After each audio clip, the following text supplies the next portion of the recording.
Good evening, everyone, and welcome along to PSGL F2. We are here tonight for season 33. It is round one of the championship as we take in the Spanish Grand Prix from the Circuit of Barcelona, Catalonia.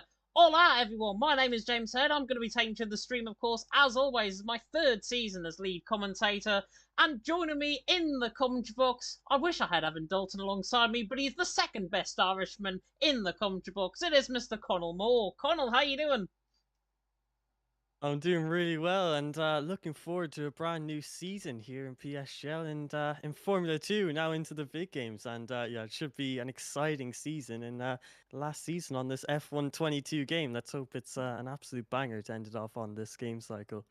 Yeah, let's really hope so because this is probably a more wide open field that we've got certainly coming into this season. Of course, the likes of Steph have been promoted to F1, likes of Volakongan, of course, won the championship last season, has been promoted back to F1. So most of the drivers that we could have seen in F2 are actually up in F1, which means we get a real delve down to in terms of the lineup. And Black Box have obviously from F3 last season. He is going to be in competing as well this season, so that'd be very good indeed. We are just waiting, I believe, on a couple of drivers to join the lobby. We are missing, I think, two drivers to join the lobby, if I'm not mistaken. But Connor, that gives us a good chance, obviously, to go through the driver lineup, and what a lineup it is. Yeah, a lot of competitive drivers here in the F2 as it usually is. Obviously, I think there was a lot less signups for this season in PSGL, which is fair enough. I think the general consensus on this game is that most of the drivers don't really like how it handles, how it feels, and lose that little bit of motivation. But thankfully, we still get a very, very competitive grid. And well, I see a couple of familiar faces in here already, like the likes of Bradders, who was the Formula 5 champion last season. And I think TF Lars is in F2 as well. He was also in F5 competing for that championship. So it's good to see that some of the drivers who were in the lower divisions on the PlayStation divisions are now being promoted up to this F2 and, really given that big chance to prove themselves on the big stage and show everyone what they're about. So yeah, I think obviously we also have quite a few big names here, like TF Ten Knunth, and also a few guys from the lower divisions like VRT Ryan, NLR Gabriel, all being promoted up here. So I think we're going to have a nice variety of drivers from plenty of different esports teams representing their teams and really showing everyone what they're made of. So I think the wide variety of drivers on today's grid should hopefully provide for some good racing action. And yeah, I'm definitely looking forward to seeing how all these drivers do in this new F2 division, where I think a couple of the guys are definitely going to be feeling that little bit of pressure to really perform and show everyone and prove themselves as the good drivers that they know they are. Yeah, definitely so. And speaking of the driver lineup, I haven't actually got the graphic for the driver lineup, but I can read them out to you regardless. In tonight, by the way, we have Dylan in the Mercedes, Ryan in the Red Bull, and Rens in the McLaren. But I'll obviously inform of who they are replacing, of course, coming into tonight. So in the Mercedes, we are due to have Surface and Will. Surface is missing. I believe he has broken his wheels and he's waiting on a replacement at the minute. So he is replaced, of course, in the Mercedes by JR Dillon, who's making his debut in PSF2 this season. Red Bull, represented by Luca Kart and Dino normally. Red Bull, of course, with Luca Kart out. Ryan is in for the Red Bull tonight alongside Dino. Ferrari, if somebody is coming through, your Bracker on the left hand side of me coming through there. Ferrari, Nuth and Molly representing, of course, Ferrari. Alfa Romeo, Devon and Schumacher. Very strong pairing, I've got to say, in Alfa Romeo. Aston Martin with Aries and Ron, the All Shazoo pairing. McLaren, Jerry, who was due to be here tonight, he is unavailable, so that means Renz is in the McLaren, Bradders alongside him. Haas, represented by Blackbox and Kieran. Alpine, Johan and Kilcree. Williams, represented by Gabriel and Yabraka, and then AlphaTauri, represented by QRT Twist and Lars. And the final reserve that we have got, who's not racing tonight, is QRT Zolzo as well. As the drivers are very much hot footed to try and get on with things, let's have a rundown of the track map in question. 4.6 kilometres, then 2.9 mile. Of course, the new layout, of course, is coming to the F123 game, the old layout, you could call it as well. 15 turns though awaiting our drivers out on track tonight, and more. And Connell, this is a real test for the drivers. Spain normally likes to throw up a bit of action, also likes to throw up a few spinners as well.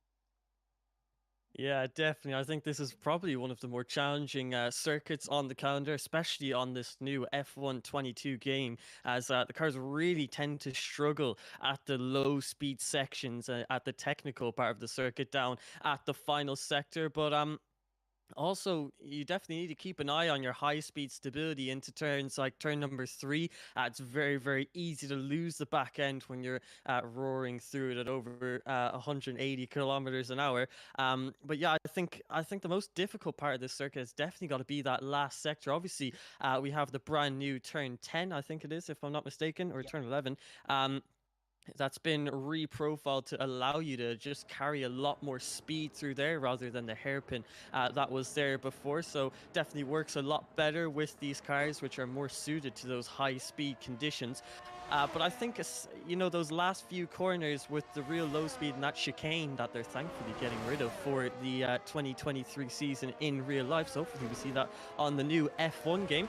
But yeah, I think that final chicane, we definitely see a lot of people struggle out of there with the wheel spin. It's so hard to get down on the power nice and smoothly to get a good exit. And in this qualifying session, it would be to begin your lap time. So I think this is definitely a challenging circuit with a variety of different corners, which is mainly why it's used in pre-season testing. So I think the drivers are definitely going to have a difficult time here, but it's really going to show us who is the most competitive and the most confident drivers in this grid, and the ones that are able to keep it consistent but also keep up a good pace. I think they're definitely going to have a good shot of doing well today. But yeah, I think it's all about keeping consistent and avoiding those mistakes in the difficult and tricky turns of this Spanish circuit. Yeah, and that's what I'm with Schumacher actually coming out through the final corner on the run towards the line. Simon Tower up on the left-hand side just to see the beautiful Alfa Romeo, which is, of course, available in C43 edition and time trial as well if you do want to get a little bit of the grips with the new car in the new game, in the old game, if you like. Schumacher, though, through the left-hander at turn 1, and then through the right-hander there at turn number 2, then through the right-hander again at turn number 3. I mixed up where the left and right are through turn 1 and 2. I don't care, though. Schumacher through the the first sector split, 21.9 into the right-hander of turn number 4. Famously, Hamilton and Rosberg, 2016, famously collected each other, of course, through that corner. As we come now down into the Sayat corner at turn number 5, then through the little kink of turn number 6 into the left-hander of turn number 7. And this is why you've really got to get the power down through this middle sector, through the right-hander of 8, and then into this right-hander of turn number 9. Can take it normally flat out, 155 mile an hour with a better hesitation there from Schumacher now down into the middle sector split. The reprofile turn 10, as Connell mentioned, 51 flat in the middle sector from Schumacher, not looking too bad at all. Of course, was experienced in this grid last season in PSF2, might be one of the contenders to watch out for certainly here tonight as Schumacher comes into the right-hander of 13, then out through the chicane, which is not going to be there, of course, in real life, through 14 and 15, and then through the right-hander of turn number 16, ending off a lap with Schumacher on the run to line, 117 maybe, 116.8 to begin off the night from Schumacher. Not a bad lap that at all. Yeah, very nice lap time there from the Alfa Romeo, and setting the benchmark for everyone else. But already Bradders going to provisional pole position with a 16.2, 6/10 faster than what everyone else is setting. That's an extremely impressive banker time there from the Juventus Racing driver. I'm sure he's going to be very, very happy with that. As the drivers continue to set their lap times, he seems to be keeping a tight grasp on that provisional pole position. I think he's going to be extremely happy. I can't overstate how impressive that lap time is from the Juventus Racing driver. But plenty of other drivers setting their lap times now. You can see the majority of the drivers getting into those 1 minute 16 lap times, which is exactly where everyone wants to be, getting into those mid 16s with 16.6s and 16.7s. And yeah, you can see right now a couple of ZTF10 Knunt in P2 with a 16.40 of Lars is up there in P3. Another driver who was in F5 last season, and his teammate QRT Twist is now crossing the line to begin his very first lap time of the session. So we're going out a little bit later than everyone else. Let's see what the AlphaTauri driver can do as he heads through the first chicane of the lap time. A little bit unstable there out of turn number 2, and keeping his foot to the floor there as he heads through turn number 3 to end off that first sector split. And you can see, you have to be really committed into these corners, but also have to be quite smooth, as you see, heading into turn number 5, hitting a bit of a later apex to get that better exit as he heads up now to the chicane of turn number 7 and 8. Extremely easy to lose the car, especially on that sausage curb on the inside of turn number 8, but he manages to keep it stable as he comes down at second direct straight of this lap time into turn number 10, and it's a 51.2 for his second sector split. We're going to have to see how is he going to fare against the rest of the drivers in the grid, as it looks like most people have now set their lap times, with the top 15 all being in those 1 minute 16 second lap times. So I think the drivers will definitely be trying to aim to get into those 1 minute 15 second lap times by the end of the session. But QRT Twist now out of the final turn. Across the line, he's at a 16.8, which puts him in a decent P14. But you can see how the grid is starting to really shape up now. And like I said, the top 3 from before, Brothers, Knunt and Lars. And then you can see a little bit further back, Shizou, Ron, Black Box struggling on their initial lap times in this session. But I'm sure as the session goes on and the track continues to evolve, the grip gets better and better. I think we're definitely going to see those times begin to tumble as we go further and further into the session. Oh, definitely. So Brad is out on top from Nuth there in second. Your mic coming through on my end, by the way, more in the chat. I'm not sure if you've actually left the game or anything there, but hopefully that is all okay. Brad is still out on top, Nuth there in second, Lars there in third. Plenty of the F1 guys are in the chat, which I'm very delighted to say. Welcome to everyone that is tuning in, of course. 55 of you that are currently watching F2. Get that above 100. We might be on for the best start of the season here in F2 so far. But Brad is out on top, Nuth there in second, Lars in third. And a little bit of a fun fact about Brothers as well. He, along with many of the drivers that are actually in the chat right now, including TF Kian, Joe Hardy, otherwise known as Rudy, of course, have qualified for F1 Esports Challenges. He was in the top 8 somewhere. I'm not sure if he actually finished in the top 8, but Brothers was definitely in the top 8 at my last look for F1 Esports Challenges, and he is already proving why he could be already an easy contender for the championship early on. But Brothers out on top, Luke there in second, Lars in third. We are going to ride on board with Brothers very soon indeed. Coming through now the right-hander of 15, then to the right-hander of turn number 16. We'll go on board a lap with the McLaren. Currently 2 tenths clear of Nuth, who is a very consistent driver on his day, and will be looking to try and back up that lap with another lap, of course, when he comes out on the pit lane. With Brothers in toward the right-hander of turn number 1, then to the left-hander of turn number 2, looking very good as he does so. We'll turn the time off. There's not many drivers on a lap at this stage. To the right-hander of turn number 3, and a very thin line. That's the sort of line I like to take through the first sector. 21.8, already 500s up on this lap, looking not too bad at all. To the right-hander of turn number 4, then through the left-hander of turn number 5, and Brad is already looking very, very quick indeed. Oh my goodness me, with a bit of a slide coming out of turn number 5. I'm not sure if that was showboating or anything else. And again, really getting caught on the curve there through 7, then through 8. It looks like a scrappy middle sector from Brad, as we'll see what this is going to do in terms of his middle sector, the middle sector split in through the middle sector. And he's lost 900ths of a second. Good 2/10 lost, actually, through that middle sector. As Brothers now comes in towards Bank Sabadell at turn number 12. Can he try and electrify this lap even more with a very good, consistent final sector? He looked all over the place again, coming through 13. Then to the left-hander of 14. Then to the right-hander of turn 15. And backed off into the pit lane. Not surprised at all. He lost too much time. Brothers not happy with that lap. That is the sort of pressure that people get put under, but I'm right on board with them. There you go, the commentator's curse coming into play there. But yeah, you can see he's taking very adventurous lines, I guess you could see, as TF Lars there getting slightly blocked there by Renz, and he's caused to abandon his lap time. That's a shame to see, as he just got a little bit off put there by the McLaren driver.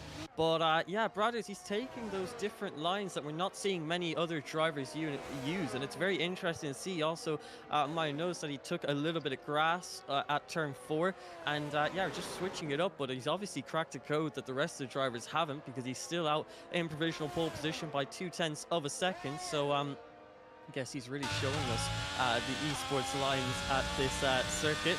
As you mentioned, qualified for challenges and now doing so far pretty well in this F2 session. So I think we're definitely going to see a lot of Brothers at the top.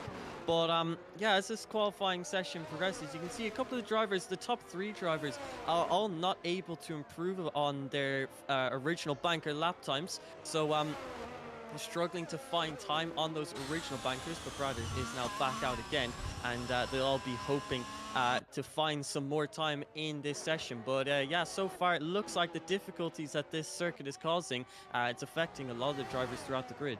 It is indeed. Apologies about my reactions, by the way. I was on board with Devon coming through the middle sector, and he was purple in the middle sector, and then he got blocked by a Mercedes. I think it was JR Dillon potentially on the lap. Will Murdoch certainly went second, so it certainly wasn't him. Dillon, I think, backed off his lap. I think he's also desyncing potentially within the lobby, which might just need checking out there from the JR man. Black Box I'm currently on board with, down in 19th position. A 17th lap gets you 19th position currently in PSF2, and Kieran now goes quickest for ERT. Black Box is up in the middle sector. He's purple apparently on my screen. Definitely not purple in the middle sector, but the Haas, his teammate, has just gone top. Kieran out on top from Brothers there in second. Ren's also on his first lap on that set of soft compound tyres. He's gone third as well. So the McLarens are already looking very, very consistent indeed. Bit of a turn up for the books. Of course, some of these guys I've never actually commentated on before, so it is very nice. Black Box is a man I've commentated on before to the line. 16.6 goes 0.4 of a second behind the leader, Kieran. Johan now goes third as well, the former MMT man, former Team Mentalism man, going there in fourth. Now bettered by Marley, who's there in third. Everyone further down the field seems to be improving right now. Nobody that I could pick up on a lap, apart from Schumacher, I think is improving through this middle sector, now through the final sector of 14, 15, then to the right-hand turn number 16. James is always wrong because he's actually on an out lap and just preparing up for the lap. I think Brothers is currently on a lap time and trying to obviously improve upon that 16.2s. He currently heads through turn number 4, and let's see if he can get a nice and neat and tidy middle sector this time to hopefully find some improvement. Obviously last time, like I said, he was a 10th down. But let's see how he does through this turn number 7 and 8. You can see that's a lot smoother through that particular chicane. And it seems to be a lot nicer now through this middle sector as he makes his way out of turn number 9.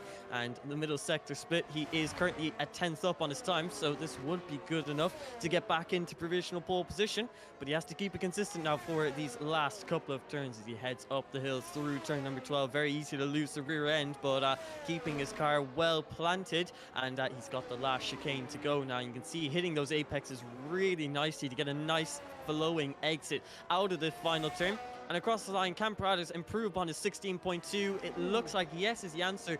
It's an improvement of time, but not yet of position as he improves by just 3.5 100ths of a second. Keeps him in P2 and definitely keeping ERT Kieran very honest, as there's only 2 100ths currently separating them. So as you can see, Schumacher though has now split the two drivers as he goes to P2 with a 16.206, so he's even closer to ERT Kieran, just 5 1,000 behind. So it's already getting very, very hot in the top 3. Only 25 1,000ths of a second separating those top guys. So I think this is going to be a very, very close and tense end to this qualifying session. There's only a few minutes left to go, and as the track conditions continue to improve, so do the drivers and their qualifying lap times. Yeah, I am smirking from ear to ear at this stage, because I'm honestly looking at this qualifying so far. Top 19, bar Dillon, who's on a 17.3 and a good second off the pace. The top 19 are covered by 0.6 of a second. That is how close PSF2 is around Spain this season. Of course, Shazoo Step took the win last time he came here. That was last season, of course, in season 32. He, of course, backed up that, being promoted, of course, to F1 later on in the season. He backed that up with a second position the race after. So Kieran, Schumacher, Brothers all trying to follow in the footsteps of Steph. He is a GOAT, of course, in terms of PSF1, which, of course, you can catch at 8 PM UK time. It is the ultimate commentary team in PSGL. We are pretty jealous, I've got to be honest. It is Jess, of course, and Aiden taking through the action for PSF1. And that is, of course, going to be in around 45 minutes' time. The qualifying will begin for that. Kieran out on top, Schumacher there in second, Brothers there in third. Twist there has just invalidated on his lap. I think he was actually down on a lap when he came into pit lane. Kilcree, however, former Team Mentalism man, now part of Team Mentalism once again. He is looking to try and set a lap time of 16.5.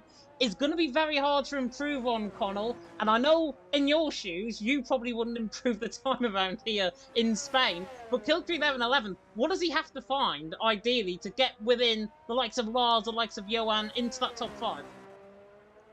I think the first sector is pretty much covered for these guys. It's only those first 3 turns, so you don't have to focus too much on that, but it's really the middle sector that can catch you out with mistakes. So the tricky exit of turn number 5, that high-speed chicane at turn number 7 and 8, and then obviously heading into turn number 10. There's a lot of difficulty in that middle sector, so that's really where you have to keep an eye on the drivers. We saw it with Brad, who struggled a little bit through there, so we'll have to see what Kilcree can do. So he takes a bit more of a Bradders line as he heads through turn number 3 there to get nice and tight to the line.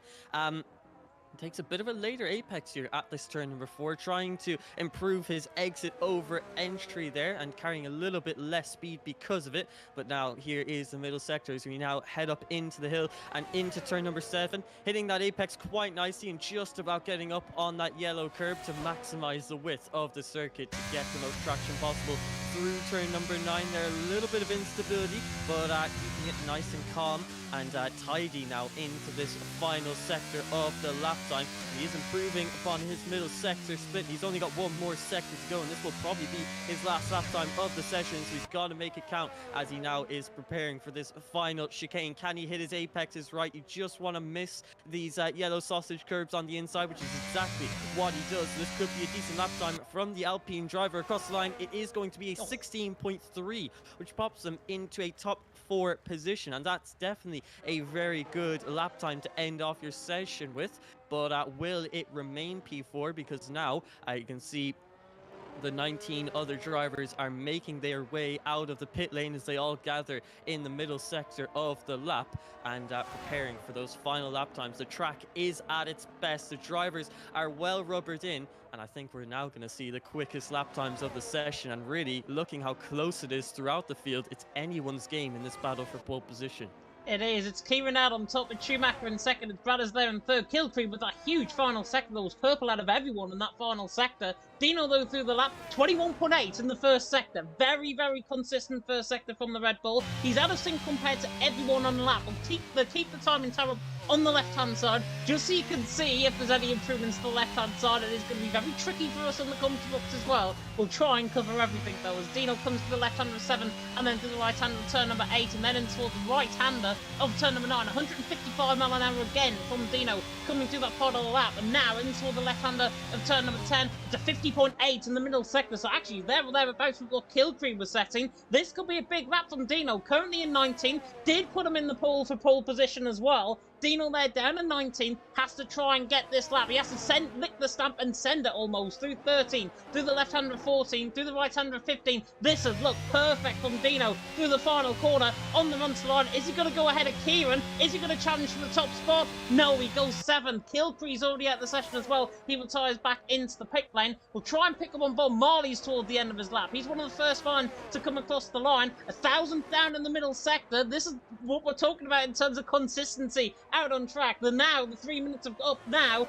Qualifying is done. Kieran out on top. Schumacher in second. Is Marley going to trouble? Yes, he does. He goes pole. Huge final sector for Marley. He goes pole. Kieran, however, is responding. It's a 50.7 in the middle sector from the Haas. And this is looking like a very good assurance for pole position right now. Kieran on the run to the line. The ERT man doesn't actually find the time. He doesn't improve. Schumacher now to the line. Goes second. Big improvement from him. Bradders in the middle sector, 1,000 down. Lars through the final corner. The TF man in 6th position, trying to go quicker than Marley. Doesn't. Goes third, and he's only 1,000th of a second off Schumacher. My goodness me, what a close session this is. Marley out on top. Schumacher in second. Lars in third. Bradders now, one of the main contenders, coming through the final couple of corners. The F1 Esports Challengers man through the final corner on the run to line. What's the McLaren going to deliver? No, he doesn't. He doesn't even improve. 16.286 from him. Dino's backed off a lap. Twist, I think, has just got into 10th position as well. Gabriel through the final corner. Dylan as well is coming through the final corner in behind as well. Gabriel to the line goes 15. Dylan in the end into the pit lane, and nearly into the wall actually on the entrance into the pit lane. That, my friends, is the end of a very frantic qualifying session, and it is Marley out on top. Schumacher in second. Lars in third. Connell Moore. 19 drivers covered by less than 6/10 of a second. Welcome to PSGL F2 for the PS in season 33. And what a qualifying session to start off with. So close at the top. 4/100ths of a second separating the top 4 drivers in that qualifying session. It really does not get much closer than that, but it is going to be Molly on pole position, whipping that lap out of what seemed like nowhere at the end of the session. Very impressive indeed, but you can see only just about beating Schumacher by 17/1000ths of a second. So he really had to work for that lap time, but he delivers on his final lap of the session, and quite an impressive one it has been. Schumacher will be lining up on the front row of the grid. You can see Lars on the second row with Kieran right alongside him. Brothers, the F1 esports man, wasn't able to get that final improvement, so he'll find himself starting P5 for the Grand Prix alongside Kilcree. Dino and Renz on the fourth row of the grid with Devon and Twist right behind them on the fifth. Yon and Noon in the sixth row of the grid. Will Murdoch and Aries on the 7th, Gabriel Jaberka on the 8th, and just missed out on the last 2 rows of the grid, but extremely close in that qualifying session there. And you could see even in that qualifying session, like you said, a couple of drivers struggling for that consistency. And if that does carry over to the Grand Prix itself, I think we're going to see a couple of mistakes from the drivers. And ultimately, the ones who don't make those big mistakes, they're definitely going to be looking very good for today's Grand Prix. But yeah, it should definitely be an exciting one at Barcelona de Catalunya. And well, sadly, it's a bit of a boring strategy as it is at most circuits. It's most likely going to be a hard medium strategy, and it's a shame that there's not much variety in the strategy on this game, but hopefully these drivers can make an exciting race out of it. Oh, they should. Oh, they should. Jess, by the way, also did F2 in season 26 to season 30, which is when I took over in season 31. And she said in the comment section, you can see why I love PSF2 when I covered it. Hopefully the race is just as good as that qualifying session. We've only got 5 seconds to wait until season 33 begins here in PSGL on the PSC for F2. And Marley, of course, is on the front row of the grid, but the 5 red lights are now coming out here in Spain. Season 33 is underway, and Marley gets a very good start, but Schumacher is stronger off the start, and he's going to try and get the run down in towards turn 1, and is already ahead of Marley down in towards turn number 1. Bradders with an electric start gets up to third. He's going past Kieran on the outside line in towards turn number 1, tries to get the job done. Kieran hangs it there on the inside line, still side by side coming out of turn 2 and turn 3. Literally wing mirrors apart as they come now through the right hand of turn number 3. Predicted pit stop strategy is lap 14 to 19. There's been an accident further down the field. Nuth, I think, has been caught up in an instant, got forced wide, I think, out of turn number 3. Twist has certainly been caught up in a spin coming through turn number 3. He got caught up, I think, in an instant maybe with Dylan, who was dropping up the field. Schumacher, though, leads the way. Marley in second. Kieran there in third. Bradders there in fourth. Kilcree side by side with Devon. Now the Alfa Romeo tries to go all the way around the outside of turn number 7. Doesn't manage it, and there's split beginning to happen throughout the field. Schumacher, though, leads the way for Marley there in second. Kieran there in third. A fantastic start from the front row of the grid. A fantastic start from Schumacher, as there goes Devon to the inside line of Kilcree into the left-hander of turn number 10. Gets the job done down the inside line. Kilcree will not be worried about that. Also going around the outside, I think, was Will Murdoch in the background, getting the job done. Soon he's into 9. Yabraka on a set of mediums, interesting. He's up to 10th as well. He got actually a bit minced there coming through that corner. Renz, I think, has spun coming through turn number 10 as well. But Schumacher leads at the end of lap 1. For Marley there in second. Kieran there in third. Fantastic start, and actually Kieran has round through the final corner. Kieran has spun on the exit of the final corner, was in third, now has spun, dropping all the way down the field in the Haas. So unfortunate. Schumacher leads, Marley in second, Bradders in third, and Yabraka's getting past Will Murdoch down the straight. Frantic opening here in PSGL. Yeah, you can see how many drivers really struggled off of that start. Looking at the bottom, guys, they're all losing so many positions. That's so unfortunate for ERT Kieran to have that spin off of the start. You can see the 4 drivers that are currently at the bottom all boxing for new front wings, so having their own set of difficulties off of the race start. Hopefully they can go on to recover in this Grand Prix, but it's been a great race start for the 2 Williams drivers, who both gained 8 positions off of the race start, and Gabriel and Yabraka find themselves in P7 and P8. Schumacher will be very happy with his start. He got a great jump off the line there to take the lead of the Grand Prix, and That could be absolutely crucial in the tail of this Spanish Grand Prix. You can see Renz has had a spin out of turn number 2. He's DNF, and now the safety car has been released. Is it the VSC or the full course? It is the VSC. So the virtual safety car is released. The race is going to be neutralized, and the drivers have to prepare themselves now for the virtual safety car restart. But yeah, a lot of drivers struggling off of that restart. But if you take a look at the position changes, you see a lot of green on the left hand side because so many drivers in the midfield, they've just kept their front wings out of trouble, and they've benefited greatly because of the gaining so many positions off that race start. Devon finds himself in the top 5 after starting P9. So it seems like that qualifying session, no matter how close it was, didn't really count for much, because it is going to be the consistency that is going to be key in today's Grand Prix, as we're already seeing. But Schumacher has now got the lead of this Grand Prix, and it's time for a virtual safety car restart. Notorious for getting those drive-through penalties if you're getting a bit too aggressive with the delta. So the drivers need to make sure that they're not getting too feisty with it and getting underneath the delta, and rather staying on top of it. But yeah, I think the drivers also want to be staying as close as possible because the DRS has now been enabled, so making sure that you're within a second of the driver ahead is going to be absolutely crucial. But I think the drivers now, you can see at the tyre choices, a lot of drivers going for those hard compound tyres, so I think we're definitely going to see a lot more people taking it easy in these initial few laps before absolutely sending it on the medium compound tyre in the next stint. But who knows, we've already seen plenty of moves in the opening laps in this Grand Prix. Yeah, Dino, by the way, came into the pit lane underneath the VSC. He's on that sort of medium compound tyres now, down in 16th position, so he'll be one to watch out for a little bit later on in the race if we do get a full safety car. Schumacher, though, leads the way for Marley in second. Marley initially got a really good launch off that VSC restart. He's on the back of Schumacher running towards turn number 1. But Bradders, this is an F1 Esports Challengers man we're talking about in third. He's already on the back of Marley and already beginning to chomp at the bit for that second position, trying to get that move done in the McLaren on the back of the Ferrari, of course, in towards the right-hander of turn number 4. But it's Schumacher out on top, Marley in second, Bradders in third. Purple first sector as well from Bradders, which is a very, very good thing to have going through on your lap. Johannes at the fastest lap race with 21.2 down at the back of the field as well. But in terms of position gains, as Connell was mentioning there as well, 8 positions gained for Gabriel. Your Bracker's gained 8, 7 positions gained for Blackbox and Ron. They had a bit of a scrubble as well coming through the middle sector on the first lap. They are in 10th and 11th respectively. Ryan's gained 6 positions.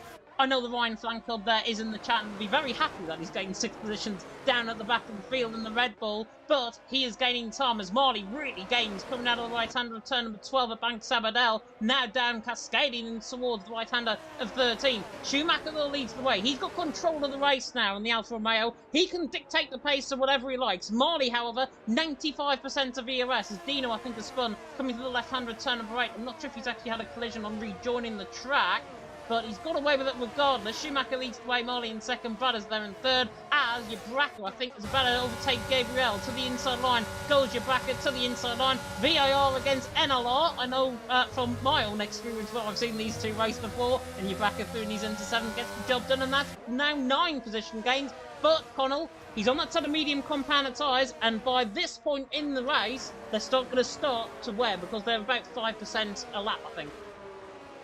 Yeah, definitely going for that alternate and more aggressive strategy to try and gain positions off the race start. And well, to be fair to him, it has worked, gaining 9 positions from his original qualifying position. So that medium gamble has definitely paid off in the early game, but it's that late game where you're going to have to be on the hards when everyone else around you is going to be on mediums. That is when you're going to start to really struggle. But right now, he's keeping it consistent, keeping up a good pace, trying to make those moves even in this DRS train, which the drivers find themselves in all the way from P1 to P14. But yeah, just trying his best to make up those positions in the early game so he has that track position later on, and doing a decent job so far. But the rest of the drivers on the hard compound tyre, and obviously now that the DRS has been enabled, everyone just taking it a little bit more easy. They don't see a reason to really push too hard and make those moves just yet. so really conserving and pacing themselves, although Will Murdoch using a lot of his ERS down the pitch straight in an attempt to overtake Gabriel, gets very, very close to the back of him, almost hits him into turn number 1, but keeps it behind them for now and maintaining that P9 position. And since he's used so much of his ERS at black box, almost finds himself outside the DRS of the top 9, so he needs to push on now. But Will Murdoch goes for a dive to that inside line coming into turn number 4. They're side by side into turn number 5 now. Is he going to go for another late dive? No is the answer. He gets very close though, and Will Murdoch is trying to get a bit of a move on now. He wants to break into a top 8 position. That's a Mercedes who was spun in the third sector of Juventus Racing Dylan, who's had a mistake there. It's allowed OP Dino to catch up to the back of him. And now he'll definitely be looking for a move on the next pit straight. So head out of turn number 15 to round off lap number 5. And well, they're just starting lap number 6 now, and Dino's going to try and start it off with a move on this DRS straight now, looking to that outside line. Dylan tries his best to defend as he holds that inside line, but you can see Dino has a lot more grip there and goes around the outside, as I think Dylan experiencing a little bit of lag there, and hopefully that doesn't affect him too much. But Dino now moves up into P18. But yeah, you can see everyone keeping it consistent, although we're seeing a couple of drivers try to be a little bit more aggressive, like the likes of Will Murdoch trying to move on, overtaking Gabriel. But yeah, I think a lot of the drivers are just trying to keep it consistent. Now you can see Nuth has actually gone around the outside, turn number 2 on VRT Ryan, and moved himself up into P13 there. So battling it out at the back of the DRS train, and yeah, trying to get that crucial track position and make his way up into the points paying positions. Yeah, if you heard me going beautiful there in the background, that's what it was for. Nuth, using that experience, I think, that he's built up over 2 seasons of PSF2, getting VRT Ryan, who is a very experienced driver in himself, of course, first season here in F2. Nuth just sold him the dummy, coming down the straight in towards turn number 1 and 2, round the outside, job done. Nuth he's into 13, and he qualified a bit further down the field compared to even what I was expecting. So Nuth there doing a good job. Of course, he's lost a position off the race start. He was in 12th, now down to 13th position. He is on that sort of hard compound of tyres, however, though, at this stage. Schumacher leading the way, looks very consolidated out in front. Nobody's wanting to attack the lead just yet. If I was in Marley's shoes, surely you would think about maybe just letting Schumacher into a bit of a full sense, maybe trying to split the pack up, and that's exactly what I think is happening in behind, because Bradders looks so much quicker down the straight compared to Lars. He's gaining up the upper hand in towards turn number 1, and he's getting the upper hand on the front 2 as well. So Bradders looks so much quicker than these guys early on.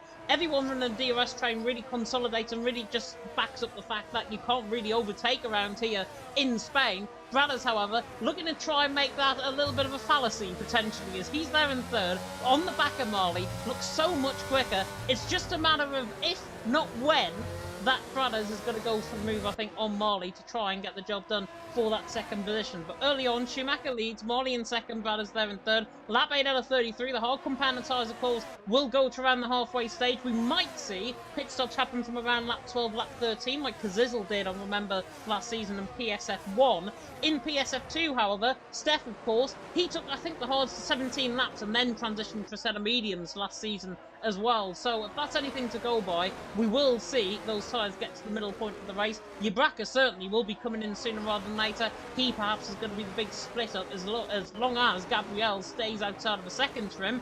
I think there's not going to be much pressure there. Speaking of pressure, through the final quarter, Dylan picks up a 3-second penalty further down the field. Schumacher leading the way, Marley in 2nd, and Marley might just be tempted to go for the move in towards turn number 1. Somebody that is tempted potentially is Devon on the back in towards turn number 1 as well on Mars. Nobody's going to go for the move done, apart from, I think, Ryan on the back of Nuth. No, nobody is going to get the moves done at this stage, although Ryan gets a really good switch back out of turn number 2 through the right hand of turn number 3, the Red Bull on the back of the Ferrari. Is he going to try and think about to the inside line of turn number 4, where Will Murdoch try to get that move on Gabriel? Not quite again, yet really good from Ryan. The VRT man cannot find a way through, and we are just stuck as we are. But I'll promise you this, guys, second half of the race will be better than the first.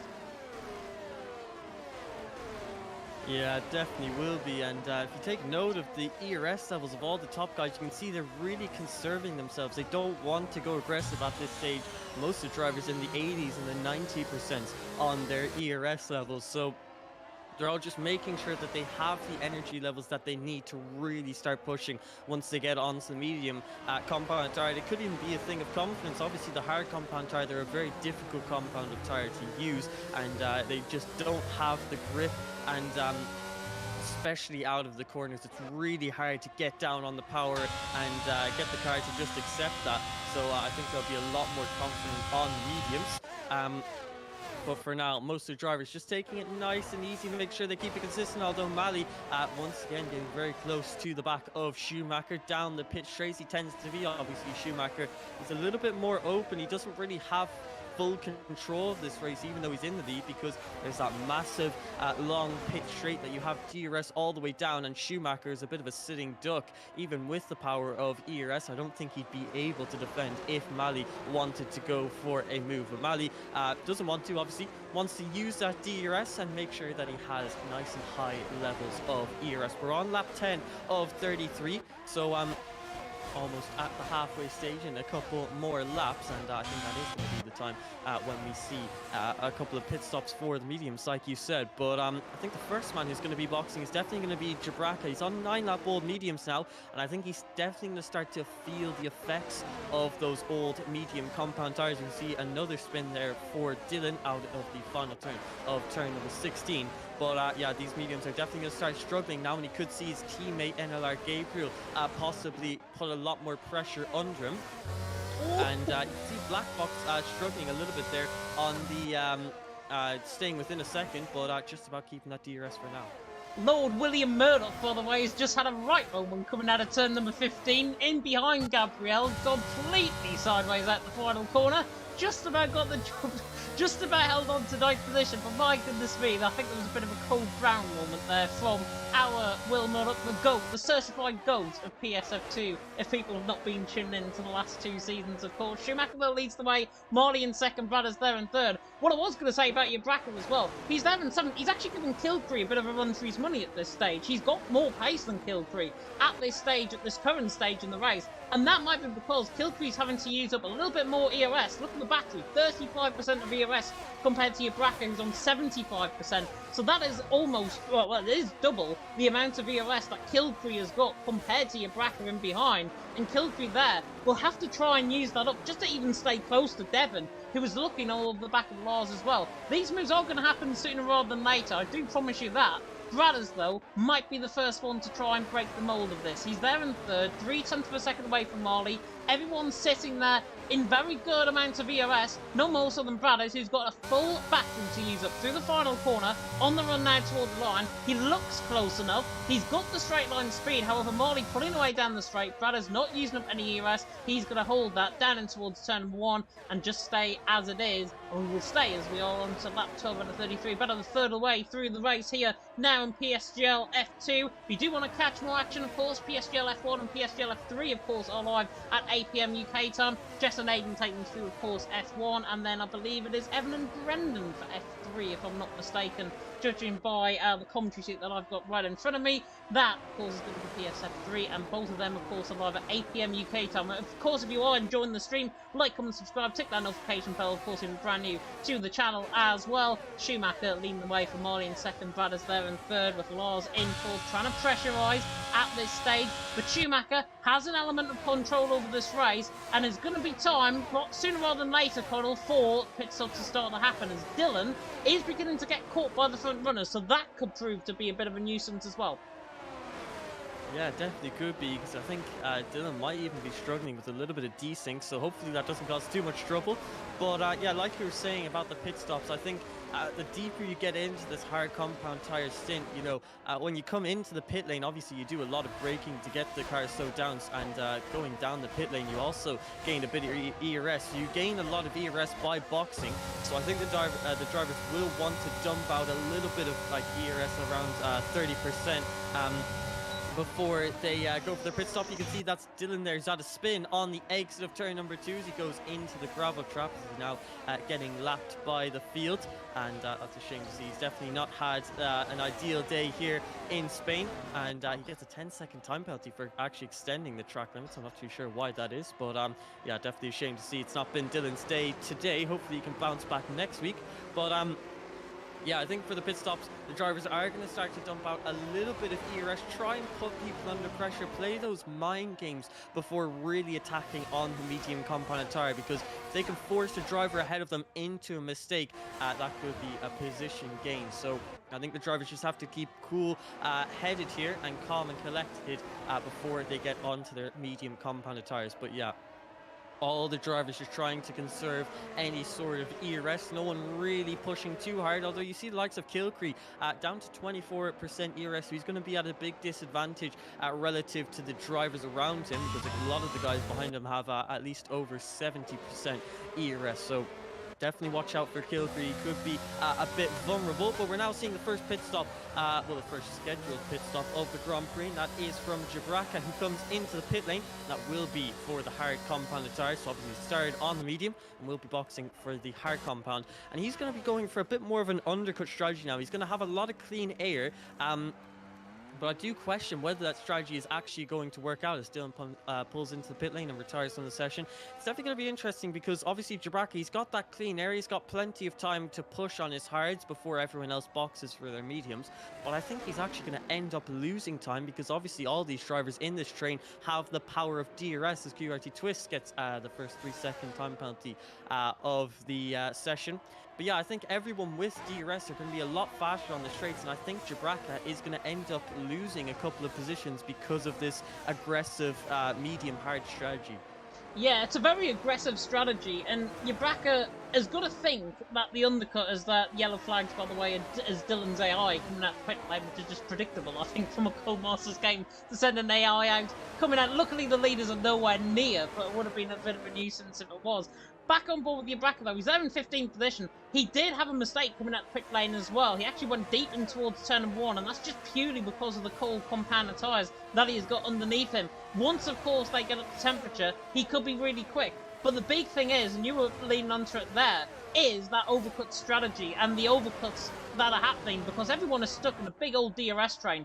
One mistake out of this DRS train from somebody is going to lead potentially to a little bit of chaos a little bit later on with Yabraka, maybe even filtering ahead of a few of the guys that necessarily were ahead of him, necessarily didn't have as good pace as him on that set of medium compounded tyres. But remember, everyone else is going to be transitioning to that set of mediums later on in the race, so Yabraka has to try and find the time from somewhere. He's in no man's land, though. He's running down the straight and towards turn number 1, or he's actually coming through the left-handers there of turns 2 and 3. But Yabraka has got absolutely no chance. He is losing time. Kieran's not in DRS range of anyone, and he's losing time. And Yabraka, the overcut is more powerful than the undercut over here, and that is going to prove, I think, very vital towards the end of the race. So Schumacher leads, Marley second, Brothers in third. Connell, when are we going to see the first pit stops happen from the set of hard runners? Because it's pretty hard to predict from these guys other than in the DRS train. Yeah, it definitely is. But obviously, we saw Yabraka come in on the mediums on laps 13, so that could be a possible indicator for when these guys want to come in for their mediums. And could be around lap 20 or so, as we're now seeing actually TF Lars come into the pit lane for the medium. So I guess there's the answer to your question. Him along with Noose both coming into the pit lane. So those are quite early pit stops, you'd have to say. These guys are going to try and go 18 laps on the medium compound tire. Obviously Yabraka only went, I think it was 14 in the end on his mediums. They're going to try and go 4 laps longer, so they're going for what I would say is an extremely aggressive undercut as well. We'll have to see where are they going to filter out relative to Yabraka. You can see Yabraka is going to come out ahead of Nuth, which he was before the pit stops, but TF Lars is quite a bit up the road, as I think he was 3 or 4 positions ahead of Yabraka before the pit stops. But obviously now Lars, he's just come out of the pit lane fresh on the medium compounded tires. He's got to deal with those tire temperatures. Obviously on this game you come out of the pit lane with much colder tires than you would have last year, so he's got to really put the work into those tires and get them up to temperature before he can get a competitive pace going. So Yabraka is going to gain a little bit of time because of that. And you can see he's got the gap down to around 3.3 seconds, but you can see through turn number 7 there, that is a big slide of the back end, and Nuth is going to attempt to go to that inside line into turn number 9, thinking better of it, as you can see the position, and that was very close. But that's a big mistake from Yabraka, as we're now seeing a lot more drivers come into the pit lane, and it looks like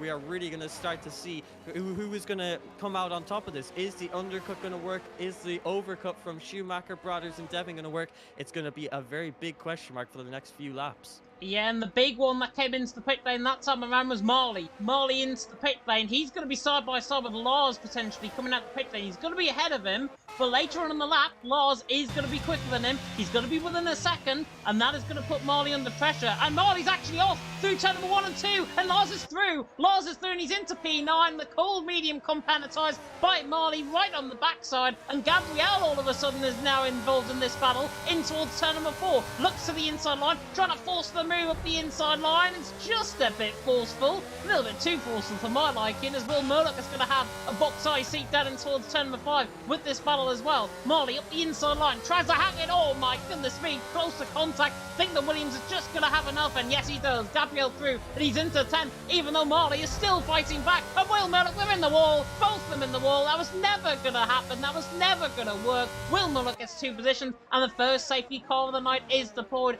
Gabrielle and Marley took that race a little bit too much, too far aggressive, and in the end, both of them are paid. Bradders, by the way, has missed the pit lane. Schumacher, however, came into the pit. I'm not sure whether it was in white line territory, and if not, he might just get punished. We didn't catch that on the stream. From his POV, though, that'll be interesting if he has cut that white line. But he is into the pit lane. Ron, Aries, Kieran, Ryan, all into the pit lane as well. Bradders, Devon, Kilcree have stayed out, and they are going to have to try and pit in, or try and do something different with their strategy, with everyone else, of course, coming in under the safety car. But back to that Gabriella Marley battle, far too aggressive for my liking, and it was only going to end one way, because they both made contact through 7 and 8.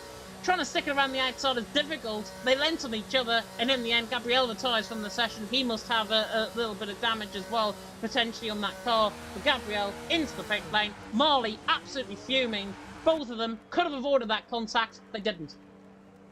Yeah, I think they were both in a great position to do really well in the Grand Prix, and the stakes are high now. They're in F2 and they want to do well. They want to show good performances. So they're going for these aggressive moves. Obviously, Gabriel went for that very aggressive one into turn 4, trying to force Mali to that outside line, making contact with each other, and then Mali breaking a little bit late into turn 7. He just gave a slight tap to the back of Gabriel that made him go wide, and then as Gabriel headed ahead through turn number 8, he didn't think Mali was going to fight back, so he just took his regular racing line, and then when he realized Mali was on his inside, it was a bit too late, and that ends up with both drivers retiring. So yeah, extremely aggressive racing, but these drivers want to do well, and they're willing to risk their races to get these good finishes. But I think Mali has definitely come off worse because of that, because the Ferrari driver was in a great position to possibly win this Grand Prix, but sadly those hopes come to an end. It's definitely a shame to see, but the drivers are going to continue on. This definitely opens up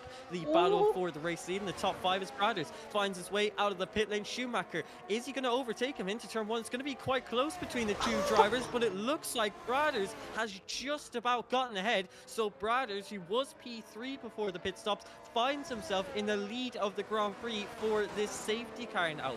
So that is absolutely massive in this race. Not only is he in the lead of the Grand Prix, but he has also got 1 lap fresher tires, so that is a big point in this Grand Prix. We see both Alfa Romeos currently on the podium, with Schumacher and Devon in P2 and P3 respectively. You can see Kilcree has moved his way up into P4. Lars has actually lost a couple of positions because he boxed earlier on, so obviously a lot of drivers getting those free pit stops, he loses out massively because of that and drops down to what is now P6, and losing effectively 2 positions because of that. Kilcree finds himself in the top 4 with Shizu Ron all the way up in P5. I think he was battling with the likes of his teammate Aries for P10. He's now in the top 5, so you can see this safety car is definitely really spiced things up. It's also giving Kieran a second chance in this race as he finds himself in P8 and also on the fresh medium compounded tires. So this race has been blown wide open, as Jabraka also in P13. Definitely worth noting that he is taking this opportunity to get off of the hard compound tires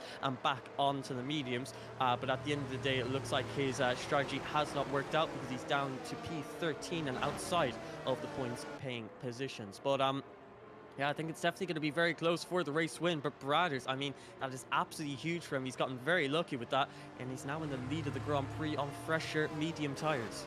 Yeah, and he has got to thank the coding genius as a Codemasters, which is never what I would have said in a PSGL live stream. But yeah, Brothers has got to thank them, because the coding in the game, basically Schumacher had to stick to Delta time. If he didn't stick to that Delta time, Schumacher would have been miles clear with Brothers coming out the pit lane. That's because they didn't get caught in the safety car. That meant basically Brothers had a free pit stop, as did Devon and Kilcree as well. They're in 3rd and 4th now, and they've done a remarkable job to get into that position as well. But Brothers, the big gainer, it was going to be close. I was literally saying to myself when you were talking there, it was going to be so close. They were going to be side by side coming out the pit lane. I was going to edge to try and cut in, but I didn't want to because it was so close coming out the pit lane. And in the end, Brothers leads the way. Schumacher in 2nd, Devon there in 3rd. By the way, big thank you to the 106 of you that are currently tuned in to PSGL F2. I think it's one of the biggest attendances we've had, I think, in F2 in my 3 seasons of actually doing it for a first race. So thank you so much to everyone for tuning in. If you do want to tune in for more action, of course, while we've got the safety car, PSF1 and PSF3, of course, are live, and they're going to be live very soon indeed, 8 PM UK time. I think the F1 stream is already up with Jess and Aiden. Evan and Brendan are taking through, of course, the action for F3. They're going to be live very soon, and indeed, and that, of course, is going to be very interesting indeed. Who needs Evan Dalton when you've got Connell Moore alongside you in the commentary box, though? That's what I say. Brothers had on top from Schumacher in 2nd, Devon there in 3rd. I love you, Evan, really. But Brothers there lead, Schumacher in 2nd, Devon there in 3rd, and of course, we are going to get, I think, another lap under the safety car, because they only, of course, caught up to the safety car this lap around, and that means Brothers has control of the safety car, which is actually coming in this lap. There you go. That's a very late call from the safety cars. OP Dino just about catches up to the queue, but Brothers has to slow right down to stop the queue and make sure the safety car can get back into the pit lane. But maybe a little bit unprepared for this as he's now getting ready for the safety car restart. And you can see that's a mistake from Devon or Schumacher there, as Devon has lost massive time. 2 seconds now is the gap between himself and Schumacher, and that is going to be massive in this race. Juju Ron getting very close to the back of Kilcree, but yeah, 2 seconds now separate the top 2 and the rest of the field. Obviously Devon getting caught up with Schumacher there, and that is really going to hurt Devon's race and his hopes of possibly getting a race win. You can see Dino is making a move on QRT Twist, and he gets that done, moving himself up into P15, and then a mistake from QRT Twist sees him spinning out of turn number 3 and into the gravel trap, and that's really going to hurt him in this race as he loses a lot of time to the rest of the grid. But Brothers and Schumacher are going to be trying to work together now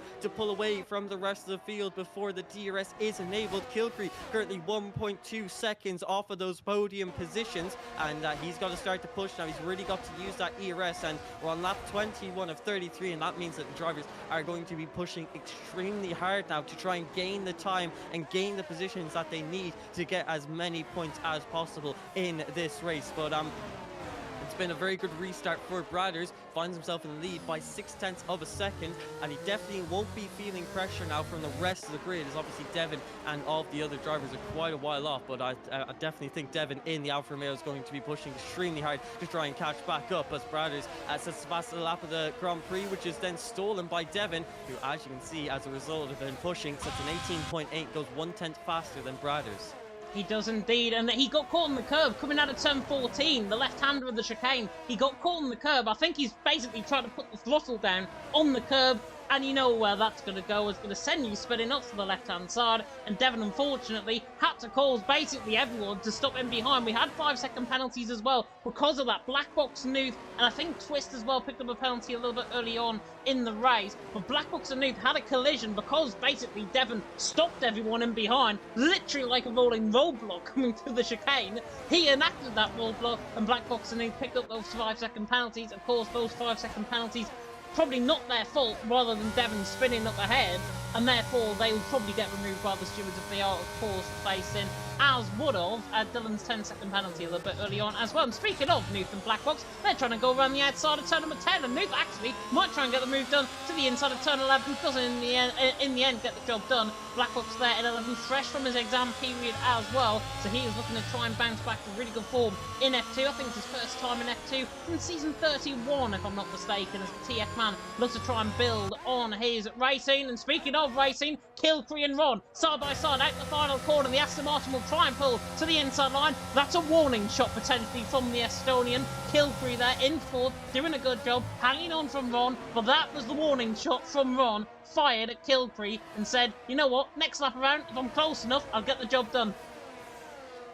Yeah, and I think Kilcree is going to be under massive pressure as well. He's 1.8 seconds off of Devon, and now that the DRS is enabled, he's going to be extremely vulnerable. He also has much less ERS than Ron, so I think this is going to be a big battle for fourth place, and Ron definitely has the upper hand here. Meanwhile, a bit closer to the front, you can see Devon is not gaining on the top two, so Schumacher now having the DRS of our esports challenger man of Brothers. It means Devon's really struggling to catch up. He just simply doesn't have the resources. He doesn't have enough ERS and tires to catch up to the top two, and that's allowing them to continue to pull away. So it looks like the battle for the lead is definitely going to be well and truly between Brothers and Schumacher, and we'll have to see how aggressive is Schumacher going to play this. He's got less ERS, but he has got the advantage of being second place. That means he has the DRS, and he's going to have an easy time of overtaking if he really wants to. But coming down this pit straight now, not using any of the battery that he has got saved up, so he's going to wait for a little bit later on. I think later on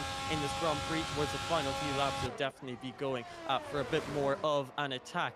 You can see everyone nice and closely packed together as we head into turn number 1 and to this DRS train. I think it's definitely going to get quite feisty as the laps continue to go on. The drivers realize there's going to be less opportunities to make those crucial overtakes. They want to gain these positions. Everyone, you can see this goes all the way from P1 to P15, so those guys that are a little bit further down, they'll be very focused on breaking into those points paying positions, and I'm sure all the drivers are going to be giving it their absolute all to make up the positions. But I think the driver that's currently in the best position is Ron, because he's got a great opportunity to finish in a top 4 position here, and that would be an absolutely amazing result. He started at P18 and he has a chance at finishing in the top 4. He's currently gained 13 positions from his original qualifying position. VRT Ryan is also doing exceptionally well after starting at P19 on the grid, and on the last row he finds himself in the top 7. So those guys obviously showing their consistency, showing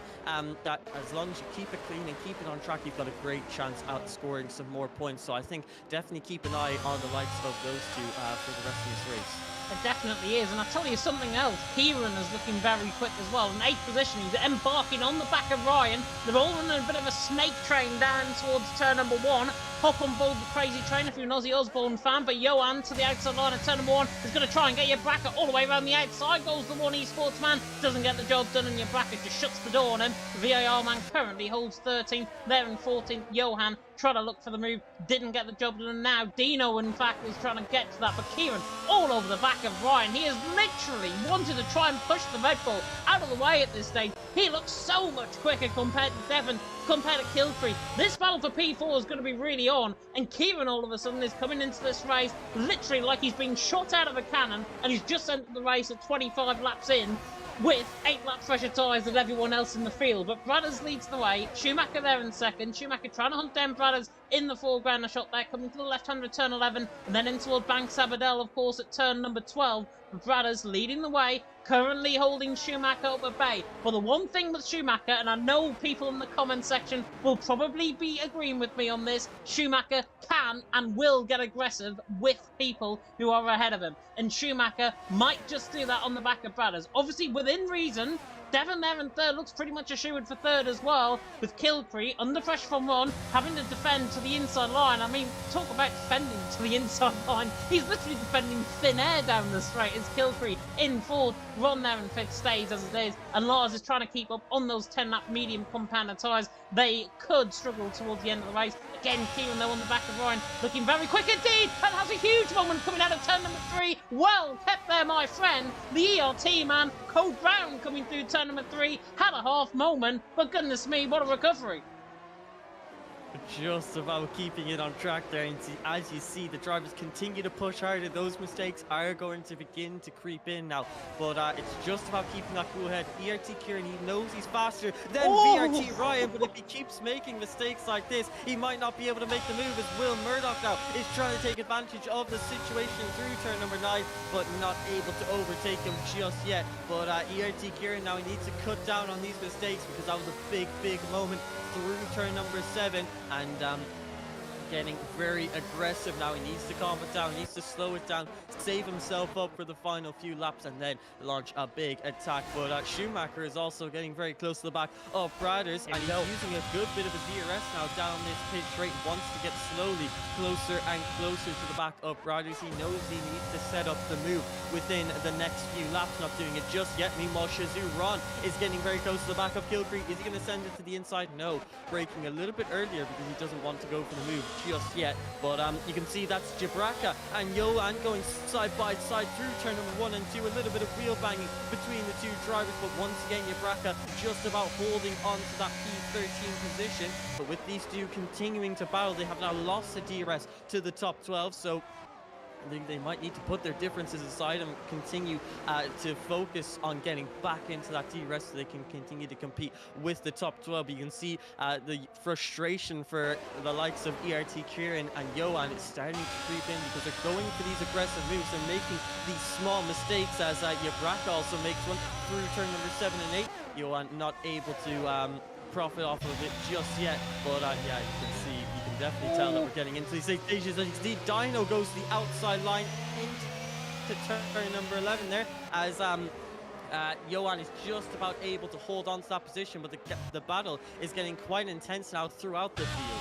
And here comes Schumacher for the race lead on the back of Brothers. This could be the move for the race lead. He's just trying to use up that ERS, try and get him close in towards turn 1. He looked like he was going to go through. In the end, just relaxes and stays in behind for now. Pretty much nearly makes contact with him in towards turn 1. That's how slow Brothers was going ahead of him. Moved side by side as well, nearly with Blackbox in towards turn 1. Blackbox as well was right on the back of Harry. He's coming out the middle sector. And Kilcree has had a moment coming through turn number 3. Ron to the outside line. Actually gets the move done around the outside. Lars now hunting hour for the Alpine to the inside line of the AlphaTauri goes.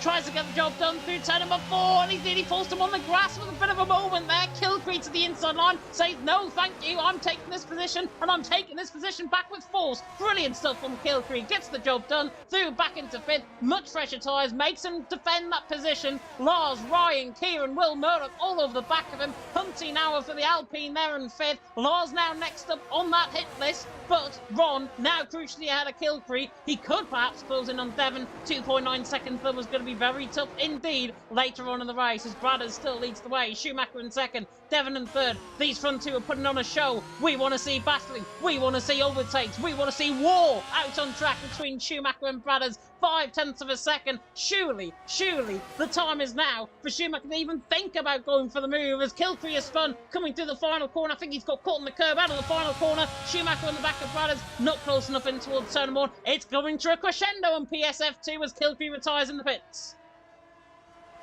There you go, and we're also seeing VRT Ryan try to go to the outside line at turn number 1 on TF Lars. Not able to commit to that move just yet, as OP Dino also comes into the pit lane to retire from the session. But you saw Kilcree just didn't manage his race very well there. He got below 10% ERS and then just was not able to defend from the drivers behind. And very interesting that he's actually come into the pit lane to retire there. He was still in the top 5 and on for some very good points, but I don't know, maybe just some frustration that he got with himself inside the car. But nevertheless, he is now out of the session. Very interesting to actually see him retire, but whatever it is, he is now out of this session. That means there's a bit of a gap now between Ron and Lars. Once Kilcree was there, obviously, but now since he's gone, Lars has to push a little bit more with the ERS, and you know exactly what that means. He's in a similar position to what Kilcree was. He is almost below 10% ERS, and he's going to be extremely vulnerable to the VRT driver of Ryan behind. It looks like Ryan and Ron, these started from the back of the grid could be on for a very good Schumacher. result. But we're now seeing Schumacher use his ERS, and in the slipstream of Brothers ahead of him, he's going to look to that inside line into turn number 1, and he gets the job done before the braking zone. So making sure that he got a nice and tidy move, and he has now taken the lead of this Grand Prix on lap 30 of 33, and there's not long left to go. You can also see Braca and Johan going at it once again. Can Johan finally get this move done on the Williams driver around the outside? Turn number 3, contact between the two drivers, and you can see Braca just tagged the rear of Johan there. It sent both of them spinning, and what a shame to see they were both and yeah, you can see the safety car has been released. Obviously, Braca and Johan have both gotten back onto track, but the safety car has been triggered, so very sensitive there, and that is going to make a big difference in this race. And wow, that really spices things up. It really does spice things up, and that was for a collision on the outside of turn number 3, off track limits. But the front wing, I think, has then rebounded back onto the circuit, and that is why the front wing is, of course, of Braca, and that is why the safety car is out on track. That 30 out of 33. Who would have thought this? I thought we were on for the showdown of the century between Schumachers and Brada. But in the end, Schumacher now, from what was going to be a very unpromising position with Brada's having a lot more ERS than him, now this plays into the hands of Schumacher. This is perfect for the man in P1. Of course, they're going to get under the safety car, and we are going to get potentially 1, potentially 2 laps of racing to the checkered flag. I'm not sure what we're going to get, but what I certainly will say is Black Box is into the pit lane out of a point-scoring position. Black Box into the pit lane for points from a point-scoring position, dropping down the field. Braca has also retired. I think that's in the exit of the pit lane. Braca has retired, and that is on the entry into the pit lane. I think I just caught him in the rear end of Black Box's shot. Black Box, though, into the pit lane. 5-second penalty being removed. Quite smart. Set us off compounded tyres, though. 12th up to 1st is pretty much impossible, I think. At this stage, as he nearly loses it, coming out the pit lane. And that got an absolute shock of his life coming out the pits. Black Box nearly spins the car, and that is why you don't come into the pit lane from point-scoring position. There you go. Thankfully, though, keeps it on track, and he's on soft compound tyre now. It's going to be interesting now. He's in P12. Has he got a good chance at points here? So long as he catches up to the safety car queue, I think those soft compound tyres are going to be extremely powerful. The only problem is there's only going to be 2 laps to go after this safety car restart. And now we see that Schumacher making the move for the lead has been so crucial, because Brothers is now in P2. He is not going to have the benefit of DRS for the rest of this Grand Prix. Safety cars in this lap, Brothers is going to have a very difficult time at things, and Schumacher has positioned himself perfectly now because of this safety car. Very lucky indeed for the Alfa Romeo driver as his teammate currently in P3. We could even see an Alfa Romeo 1-2 here, as both drivers doing exceptionally well today, but we'll have to see. Watching Schumacher now for his safety car restarts. He slows down the grid as the safety car makes its way back into the pit lane. He will be leading us away. He needs to make sure that he gets a good restart here. It's absolutely, it's very important that he keeps this lead of the race at this start. You can see Brothers now has actually got a bad restart there, as he's a second behind Schumacher. So that's not been a good restart for Brothers, and that is not what he wanted on the penultimate lap of the Grand Prix. Now he's in a very weak position, and Schumacher is going to be pushing as hard as possible with his ERS to pull away from the McLaren driver.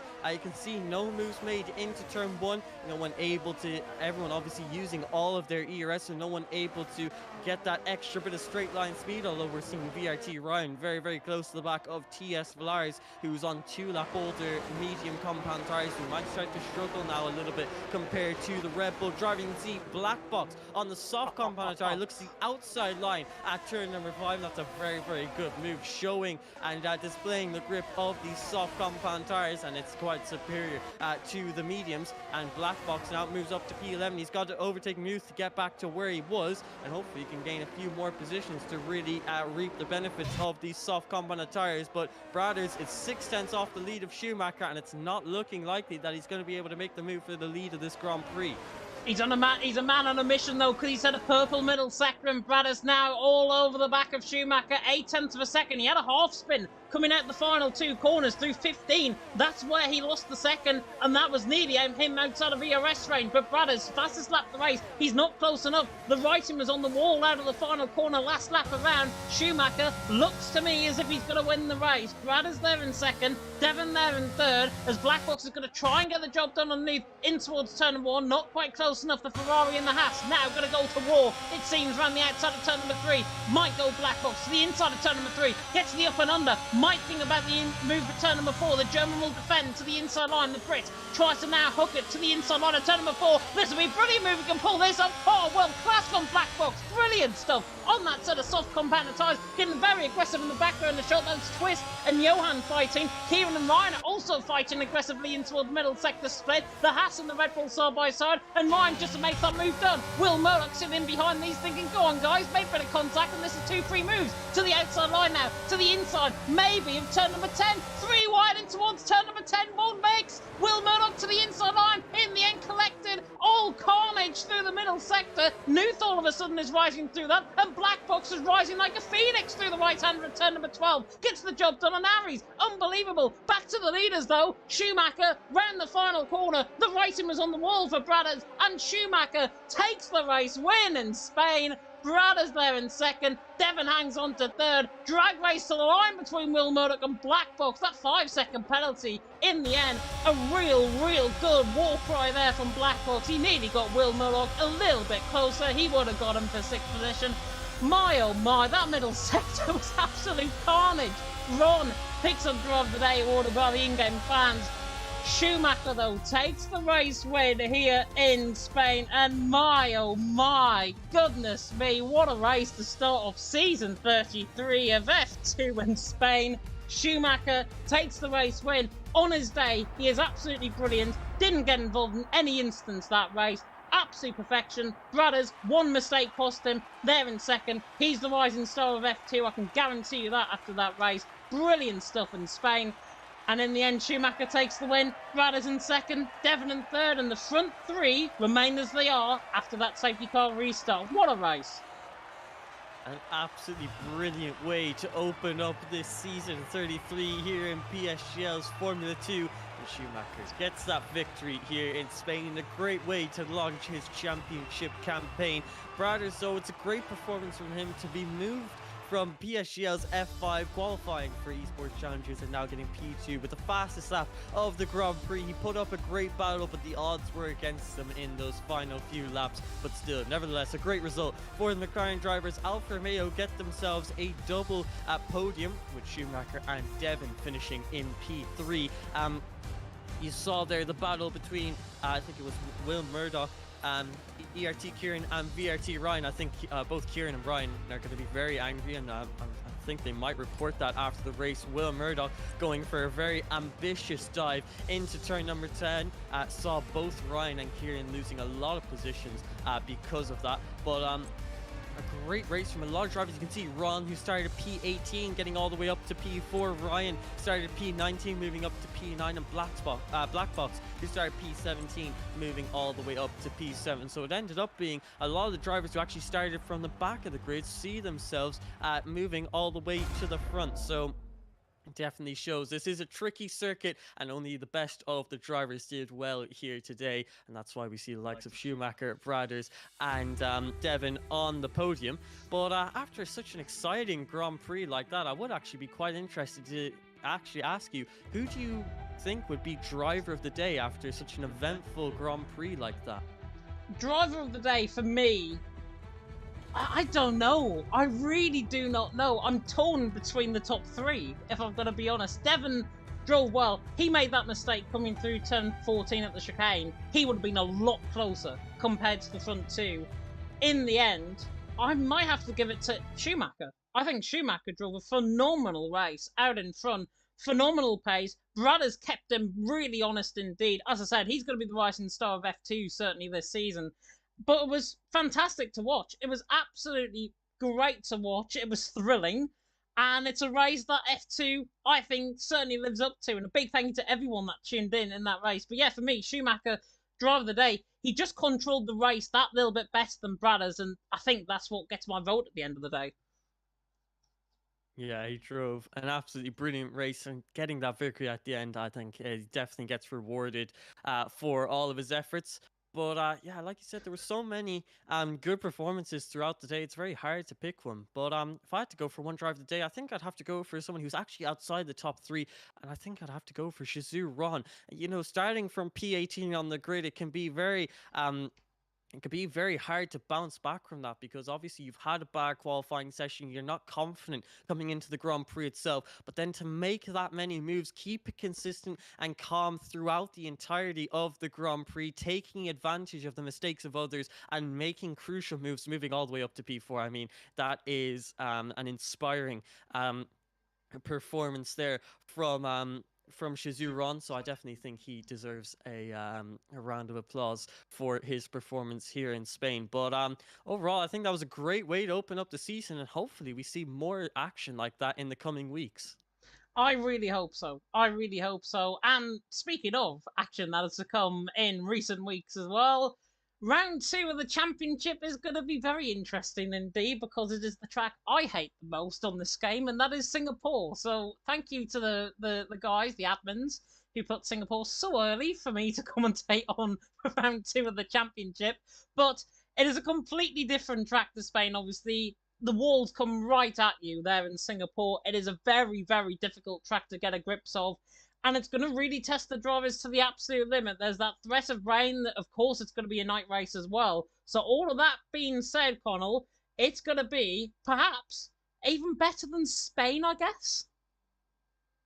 Yeah, it definitely could be. Obviously, it's a very, very tight circuit, but I think even with it being a bit of a Monaco-esque circuit, I think the drivers, they go for a little bit lower wings, even though they're running high wings, having that little bit lower wings to try and maybe make moves. I think turns like turn number five, I think it is. That's going to be a prime overtaking zone. So it's definitely a circuit to look forward to. And qualifying is obviously going to be super, super important. And once again, it's just one of those circuits that really rewards a driver who's consistent and fast. As long as you can keep it out of the walls, as long as you can go at a good pace, get a good qualifying lap together, you're really going to see big improvements in the Grand Prix and hopefully a decent position in the race itself. But for the race winner, I think it's completely up in the air. After a performance like that from all of the drivers, really, I think this is going to be an extremely close season, and I think we're going to see plenty of race winners throughout the season. And who knows, maybe Brothers, like you said, the rising star of F2. Maybe he'll be able to take the win next week out after this P2 performance. But I think P2 in Spain, I think that's definitely going to instill some confidence into him. And hopefully we see the best side of Brothers next week. Oh, it definitely will. It definitely will. And he hasn't joined Talent Factory for any reason as well. Former Juventus Racing man. Joined Talent Factory as well. Talent Factory, I know, were in the comment section. The likes of Rudy were supporting him. The likes of Kian as well were supporting him as well. Both of them are actually racing an F1 right now, which I can actually bring you up to date with because I am going to log into the stream and see who is currently out on top. It is Namaya out on top, Key in there in second, Marcados in third. About 5 minutes left to go in qualifying. So if you do want to tune in for that, you're going to be redirected when I decide to put it in. I hope I can figure out how to put in the redirection to the stream. You are going to be redirected, I hope, to F1, which is going to be fantastic. I just need to sort out where to add the redirect to, which I'm literally doing right now as I speak to you, so which is not too bad. We're not going to give Evan Dalton the credit, I'm afraid, for F3. We could redirect it to there, but no. F1, you will see a redirection at the end of this live stream. And, of course, looking at the rest of the calendar as well, Connell, we've got France, Austria, Azerbaijan, China, Mexico, Bahrain, Hungary, Brazil, Portugal. Those races are going to be so interesting in terms of who was going to come out on top because you after that race in Spain, you could name potentially 6, 7, 8, even 9, 10 championship contenders. Yeah, definitely. And obviously, not even all of the full time drivers were here today. We're missing a couple of the guys. So I think it's really anyone's games for the next race. And I think, obviously people like to make fun of the PSGL candidates. But I think this one, it's quite a decent one. It's got a good mix of tracks that are difficult and rewarding to the best drivers, but also tracks that encourage overtaking. So I think it's quite a well designed calendar. Obviously, next week we're at Singapore. And really one of those tracks where you need to be on top of your game and get those nerves under control. But I think the rounds like France, Austria, Azerbaijan, I think we're going to see so much overtaking like we did here at Spain. So I think this calendar is quite a good one. And to end it all off at Brazil and Portugal, I think it'll be an exciting season throughout. And there's going to be plenty of action here in Formula 2 and plenty more races just like this one. And well, for the rest of the grid, I think we're going to see so many race winners. I think that's just a guarantee at this point. And hopefully, quite a big championship battle. But I think the big takeaway from today, Schumacher, brothers, both drivers who are going to be very competitive, and even likes obviously Mali didn't get the result he wanted, dropping and obviously DNFing after his collision from NLR Gabriel. But if you remember, he was P2 before the pit stop, so even he was a man who was competing for the race win. So hopefully he can get a bounce back and get some good form in Singapore, and hopefully get that race win that he wasn't able to achieve today. But yeah, I think for the rest of the season, hopefully we have a very tense and exciting championship battle. I really hope so. As I said at the start of the stream, probably the most competitive F2 I think we're ever going to see in PSGL F2 on this game. And that certainly lived up to the billing. The likes of Brothers, the likes of Schumacher up there, proven, of course, Schumacher last season. Brothers, not so much, of course, came through the ranks. I think he was F5 champion, as you mentioned, last season. And from taking that step up from F5 to F2 is massive. But under the Talent Factory guidance, he has done remarkably well, I think, tonight. And he should be very proud, I think. If it wasn't for that spin, I think he would have got him. I really think he would have been in P1 tonight. But still, you can't have things your own way. That is Formula One at the end of the day. And Formula One can bite you completely on the backside where it really hurts most. And unfortunately, it hurt Brothers the most coming out of that final corner as well. But I don't think we're going to get any interviews. I did ask the top three if we do want to get interviews. It's not because Connell's here and they're running scared potentially, and certainly because I'm here and they're not running scared of me either. But we are not going to have any interviews, I'm afraid. I did ask her to say the top 3-4 interviews. Kilcree, by the way, I'm not sure if you saw in the chat, he mentioned that it was a wheel issue. It was his T300, his Thrustmaster T300 that unfortunately let go, and therefore he had to retire in the pit lane. Probably the best thing to do, I think, given that situation. Didn't want to risk anyone out on track. So fair play to Kilcree. I think he got damaged potentially as well on the rear wing as well. I think he got caught up in an incident maybe through the final corner, and that's what led to him going right and into the wall, and obviously came into the pit lane to retire the car the next lap around, which was a shame. Kilcree, another one that is going to be going, I'm sure, very much good places to come in the future. But we are going to end it off here. A big thank you to Mr. Connell Moore, even though you can't see him. It is Mr. Connell Moore alongside me in the commentary box. First commentary done for F2, and certainly one of the best I think I've ever done with a co-commentator, which is really good. Thank you, man. It's been an absolutely great experience, and I think we're gonna have a great season throughout. I really enjoyed this one, and hopefully these F2 drivers can continue to produce such exciting action. And well, really, when we have drivers like this in the lobby, it really makes our jobs quite easy. So an amazing Spanish Grand Prix, and let's hope this is a good sign for the rest of the season, which is definitely, I can guarantee you this, it is going to be one of the most exciting seasons here in F2. It will be, and it's going to be hectic. It's going to be class. It's going to be controversial. Everything you could describe about PSGL, you could probably throw it into F2 this season. We cannot wait to bring you the action, of course, in Singapore in a week's time, and that is where we're going to see you next, of course. F1 and F3, along with other teams, of course, are live right now, so if you do want to tune in, I'm going to redirect you, of course, to F1 for the start of the race. But we're going to take, of course, our final word from our sponsor, GT Maker. Then we'll play the trailer, and then we'll be done. So thank you so much for watching PSGL F2 tonight. And until next week in Singapore, goodbye from me and goodbye from Connell Moore. Goodbye. Goodbye.